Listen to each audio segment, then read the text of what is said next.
नमस्कार दोस्तों, मैं रामलाल जाएंगे रीट 2016 से चयनित। आज का अपना टॉपिक रहेगा कि जैसे जैसे रीट नज़दीक आ रही है तो विद्यार्थियों के मन में तनाव और भय की स्थिति बनी हुई है और ये सभी के साथ में भी होता है और मेरे साथ में भी हुआ था।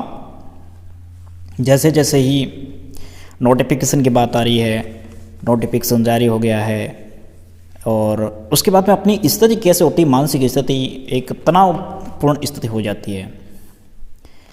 यानी कि समझ नहीं आ रहा है कि अपन पढ़े तो पढ़े क्या, अपनी दिनचर्या क्या होनी चाहिए। दूसरे लोगों से पूछे थे तो वो कहते हैं कि मैं इतने बजे उठता हूँ, इतने बजे पढ़ने बैठता हूँ, इतने घंटे पढ़ता हूँ। तो फिर अपन भी सोचने लगते हैं कि यार वो इतना पढ़ रहा है और मुझे इतना पढ़ना चाहिए, कितना पढ़ना चाहिए, कैसी मेहनत करनी चाहिए। तो इस पर सबसे ज़्यादा बहस होती है इस प्रश्न पर। और विद्यार्थी एक दूसरे से मिलता तो ये पूछता कि यार कितने घंटे पढ़ रहा है। कोई कह रहा 12 घंटे, कोई कह रहा 13 घंटे, कोई कह रहा 15 घंटे, कोई कह रहा 20 घंटे, कोई कह रहा पढ़ता ही नहीं, मज़े कर रहा हूँ ऐसे ही। हम बहुत सारे आपको अपने आसपास की मित्र मंडली में मिलेंगे, हमें भी मिले थे। लेकिन एक सफल दिनचर्या प्रत्येक विद्यार्थी की अलग अलग होती है। आपने दूसरे व्यक्ति से पूछ लिया, उसने कहा कि मैं मॉर्निंग में जल्दी उठता हूँ, 3 बजे या 4 बजे उठता हूँ और उसके बाद में पढ़ता हूँ। किसी दूसरे विद्यार्थी ने कहा कि मैं यार 4 बजे तक पढ़ता हूँ और फिर सो जाता हूँ। कोई कह रहा है कि मैं 12 बजे शाम को 7-8 बजे सो जाता हूँ, 12 बजे उठ करके पढ़ता हूँ। कोई कहता मैं पूरी रात पढ़ता हूँ, दिन को सोता हूँ। ये सभी की अलग अलग रणनीति होती है। आपके पढ़ने का समय, उचित समय क्या है, आपको कब समझ में आता है, किस समय समझ में आता है, जब आप पढ़ने बैठते हो तो आपका दिमाग है वो स्थिर कब रहता है, वही आपकी अच्छी दिनचर्या है। दोस्तों, इससे पहले मैं मेरी जो दिनचर्या रही थी वो आपके साथ में साझा करना चाहूँगा। बहुत सारे विद्यार्थी कहते हैं कि हम, या फिर बहुत सारे गुरुजी भी यही कहते हैं कि आप सुबह जल्दी उठ करके पढ़िए तो आपको अच्छा समझ में आएगा। मैं मेरा बता देता हूँ दोस्तों, मैंने रीट की तैयारी की थी तो मैं मॉर्निंग में कभी जल्दी उठ करके नहीं पढ़ा था। मैंने ट्राई भी की थी दूसरे लोगों के कहने पे कि मॉर्निंग में उठो, अच्छा समझ में आएगा। तो हुआ क्या, किताब लेके बैठ के और झफिया खा रहे हैं ऐसे ही। यानी कि सुबह का समय है वो अपन ख़राब कर रहे हैं। नींद का था वो भी, नींद भी नहीं ले रहे हैं और समझ में भी कुछ नहीं आ रहा है, किताब लेके बैठे हैं और झपकी खा रहे हैं। तो ये आपके पढ़ने का उचित समय नहीं है, आप उसे नींद में जाने दीजिए। मेरा पढ़ने का जो समय था ज़्यादातर दिन को, और इसी के साथ में रात्रि 11 से 12 बजे, ज़्यादा से ज़्यादा 12 बजे तक, 12 बजे के बाद में मैं सो जाता था। और सुबह उठने का समय था वो कभी 7:30 या 8 बजे तक। बहुत सारे लोग कहते हैं कि 4 बजे उठिए, आप 8 बजे उठते हो, कैसे सिलेक्शन होगा। लोग पूछते थे मुझे और मैं यही बताता कि भाई मैं तो 7-8 बजे तक उठता हूँ। तो बहुत सारे लोग यही पूछते थे कि यार कैसे सिलेक्शन होगा, लोग तो मॉर्निंग में जल्दी उठ करके पढ़ते हैं, 12-12, 15-15 घंटे भी पढ़ते हैं। मेरे साथ पास में रहने वाले, रूम में पास में रहने वाले, वो रात को 1 बजे सोते थे और सुबह 3-4 बजे वापस उठ जाते थे। तो ये उनकी दिनचर्या थी।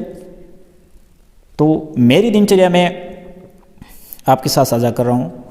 7-8 बजे उठ करके उसकी जो अपने जो नियमित प्रक्रिया है उसके बाद में 1-2 घंटे के बाद में अपना 1-2 घंटे स्टडी और उसके बाद वापस भोजन करके 1-2 घंटे वापस आराम, और उसके बाद में वापस अपन 1 बजे दिन को बैठ गए तो 5-6 बजे तक रेगुलरली अपन 4-5 घंटे पढ़ाई मैंने की थी। और फिर शाम को भोजन के बाद में वापस 3-4 घंटे पढ़ाई, यानी कि 6-7 घंटे रेगुलरली मैंने तैयारी की थी। अब कुछ विद्यार्थी कहेंगे कि रेगुलरली 6-7 घंटे तैयारी की थी तो कितने साल या कितने महीने तक की थी। तो दोस्तों मैं बता दूँ, मेरी रेगुलर तैयारी कम से कम कह सकते हैं कि मेरे 1.5 साल थी जो रेगुलर मेरी जो 6-7 घंटे की तैयारी थी। यानी कि 1.5 साल कम नहीं होते हैं। भर्ती आने वाली है, नोटिफिकेशन जारी होगा, भर्ती आने वाली, नोटिफिकेशन जारी होगा, ऐसे करते करते 1 साल गवर्नमेंट ने निकाल दिया था उस समय। तो मैं 1.5 साल तक रेगुलरली इस दिनचर्या से ही तैयारी कर रहा था। आप भी तैयारी करोगे तो उस तैयारी में आपकी दिनचर्या का महत्वपूर्ण रोल होगा। यदि आपकी दिनचर्या सेट हो चुकी है, आपका मन कर रहा है पढ़ने के लिए और आपने टाइम टेबल बना रखा है सोने का, तो फिर ये गड़बड़ काम है। और आपका टाइम टेबल आपने बना रखा है, मुझे 4 बजे मॉर्निंग में उठना है और आपका मन कर रहा है सोने का, सुबह आप उठ करके 4 बजे किताब तो लेकर के बैठ गए और झपकी खा रहे हैं, आपको कुछ समझ में नहीं आ रहा। 3-4 घंटे के बाद में आपसे पूछा जाए कि आज 4 बजे के बाद में और 8 बजे के बीच में आपने क्या क्या पढ़ा, तो हो सकता है आपको कुछ समझ में आया, लेकिन ज़्यादातर विद्यार्थी तो यही कहेंगे कि कुछ भी समझ में नहीं, आंखें लाल की, बस यही हुआ। तो ऐसा ना करें, अपने शरीर को परेशान ना करें। ऐसा भी नहीं हो कि मैं शरीर को परेशान नहीं करूं, पूरे दिन भी नहीं पढ़ूं और पूरे दिन सो जाऊं आराम से, यह भी नहीं होना चाहिए।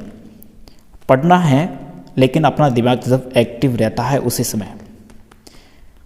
कभी कभार स्वास्थ्य खराब हो जाता है, बीमारी की स्थिति हो जाती है, तो उस समय थोड़ा अपने शरीर को आराम दे दीजिएगा, कोई फ़र्क नहीं पड़ेगा। 1-2 दिन में, 1-2 दिन में वापस रिकवरी होने के बाद में वापस आप अपनी तैयारी पे लग जाइए। और रही बात, विद्यार्थी सबसे ज़्यादा ये पूछते हैं कि सर आप कितने घंटे पढ़े। सीधा कमेंट ये आएगा कितने घंटे पढ़े। अब मैं तो ऐसे कहता हूँ कि 17-18 घंटे पढ़ा। दोस्तों 17-18 घंटे या फिर 5 घंटे या 6 घंटे, जो विद्यार्थी घंटों का पूछता है या फिर घंटों का कहता है या फिर जो घंटे भरता है, उसको क्वांटिटी में ज़्यादा विश्वास है, क्वालिटी में विश्वास नहीं है, गुणवत्ता में विश्वास नहीं है। आप कितनी तैयारी है वो गुणवत्तापूर्ण कर रहे हैं, आपने कितना क्या पढ़ा वो महत्वपूर्ण है। आप एक अच्छा टाइम टेबल बनाइए, उस टाइम टेबल में अपने टॉपिक तय कीजिए कि मुझे ये टॉपिक तय पढ़ने हैं। 5 टॉपिक आपको पढ़ने हैं, तो उस 5 टॉपिक को आप 1 घंटे में भी कंप्लीट कर सकते हैं, 2 घंटे में भी कंप्लीट कर सकते हैं, 5 घंटे में भी कंप्लीट कर सकते हैं। इस हिसाब से यदि क्वालिटी में आप विश्वास करोगे तो आपके जो घंटे हैं उसका पता ही नहीं चलेगा। आप खाना खा रहे हैं तो भी आपके पास में बुक्स है और उस टॉपिक को कंप्लीट करो तो आपको पता ही नहीं चलेगा कि मेरा टॉपिक कब कंप्लीट हुआ और मैंने कब खाना खाया। ये एक क्वालिटी एजुकेशन और क्वांटिटी एजुकेशन, इसमें फ़र्क है। ज़्यादातर आधे विद्यार्थी कह सकते हैं 50% विद्यार्थी क्या करते हैं, घड़ी देख लेते हैं, अपना टाइम सेट कर लेते हैं कि मुझे 12 बजे तक पढ़ना है, उसके बाद में सो जाऊँगा, उसके बाद में 4 बजे उठना है, 4 बजे उठने के बाद में 9-10 बजे तक पढ़ना है, उसके बाद में खाना खा करके 1-2 घंटे आराम कर लूँगा, आराम करने के बाद वापस मुझे इतने घंटे उठना है और उसके बाद में इतने घंटे मुझे पढ़ना है। तो ये एक एज ए मशीन को कमांड देते हैं ना, अपन मशीन को कमांड देते हैं, उस तरह अपने शरीर को कमांड दे रहे हैं आप, और ये अपने लिए गलत साबित हो सकता है। आप टॉपिक तय कीजिए और ये घड़ी वाला मटेरियल साइड में रख दीजिए। हाँ, इतना ज़रूर है कि 24 घंटे में मुझे कितने टॉपिक तैयार करने हैं।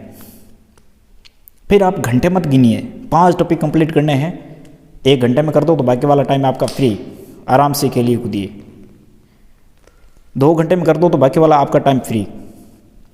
लेकिन अपने शरीर को रोबोट मत बनाइए, अपने दिमाग को रोबोट मत बनाइए। दिमाग अपने हिसाब से चल रहा है, उसे चलने दीजिए, और दिमाग जिस हिसाब से चल रहा है उस हिसाब से आप पढ़ाई करवाइए, दिमाग को काम में लीजिए, तब दिमाग काम में आएगा। ये थी अपने दिनचर्या से संबंधित कुछ बातें। इसी के साथ में कुछ और बातें मैं ऐड करना चाहूँगा। कुछ विद्यार्थी सुबह जल्दी उठ करके क्या कर लेते हैं, बैठ जाते हैं किताब खोल करके, 10-15 मिनट पढ़े, आधा घंटा, घंटा भर पढ़े, उसके बाद में क्या हो जाता है, नींद आना शुरू हो जाती है।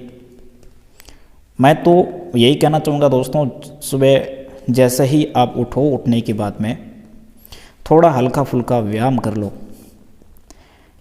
इससे क्या होगी कि मैं मेरा अनुभव बता रहा हूँ दोस्तों, काफ़ी बेनिफिट होता है। अपने को हल्का फुल्का अपने व्यायाम कर लिया, शारीरिक परिश्रम कर लिया, तो पूरे दिन है जो दिमाग अपना वो एकाग्र रहेगा, स्फूर्ति रहेगी शरीर में, स्फूर्ति रहेगी। तो स्फूर्ति क्या करती है, हमेशा अपने दिमाग को एक्टिव रखती है, अपने को पढ़ने के लिए प्रेरित करती है।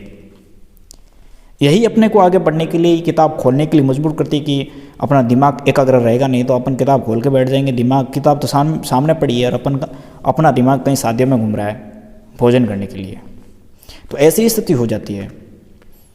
तो ऐसा ना हो दोस्तों, आप फिक्स अपनी रूटीन रखिए, सुबह उठने का फिक्स टाइम रखिए। ऐसा नहीं कि 4 बजे उठे, आपका उठने का टाइम 8 बजे तो 8 बजे उठिए।